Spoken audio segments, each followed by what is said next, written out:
In America, the highest honor that they give is called the Congressional Medal of Honor, right? The majority of those were given to people that died in battle. It's the highest honor they give. It's people that went above and beyond, that sacrificed their lives for others. That's what a shaheed is. Only they're doing it for the preservation of religion and the sanctity of humans, including Christians and Jews. Amir Abdul Qadir al-Jazairi, one of the great people of Islam. And really, to me, he's like the last Muslim. You know, they have the last samurai.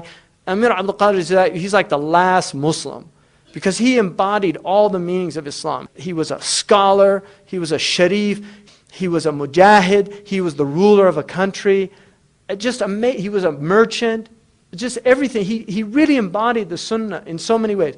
But when he was exiled to Turkey first, France, he was imprisoned, then he went to Turkey. In France, all the French guards that guarded him in Marseille, they all became Muslims.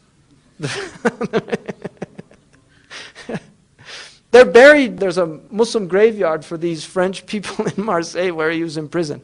And then Napoleon II realized what a wrong was done to him. And so he had him brought to Paris and given medals, and even though they took his country away from him, because he was such a noble person. But he went to Turkey, and then he moved to Damascus. But when he was in Damascus in the 1860s, there were these pogroms against the Christians in Damascus. There were riots, and they were attacking the Christians.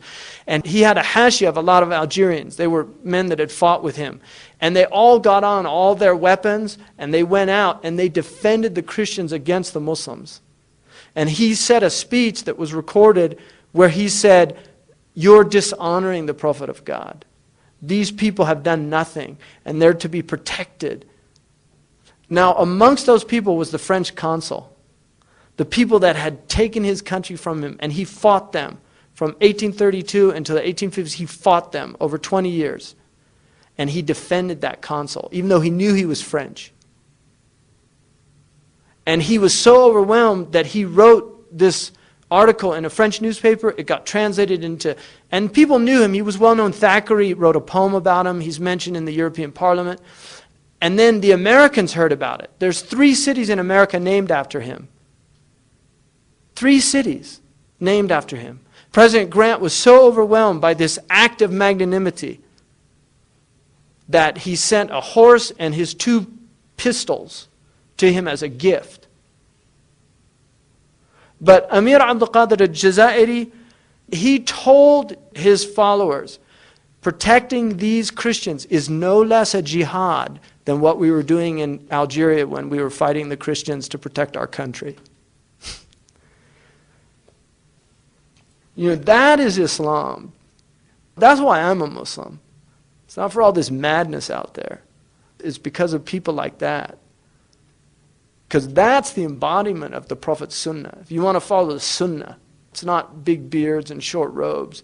It's that magnanimity of character, you know, the ability to not want vengeance, not have that resentment. Because he saw God. Somebody asked him in the Mawaqif, "Why are the Christians taking over?" He said, "Because we abandon our religion. And God is putting these people over us because we've humiliated His religion, and now we humiliate ourselves." That's what he said. And he said that God manifests as the Nasir. In tansurullah yansurkum.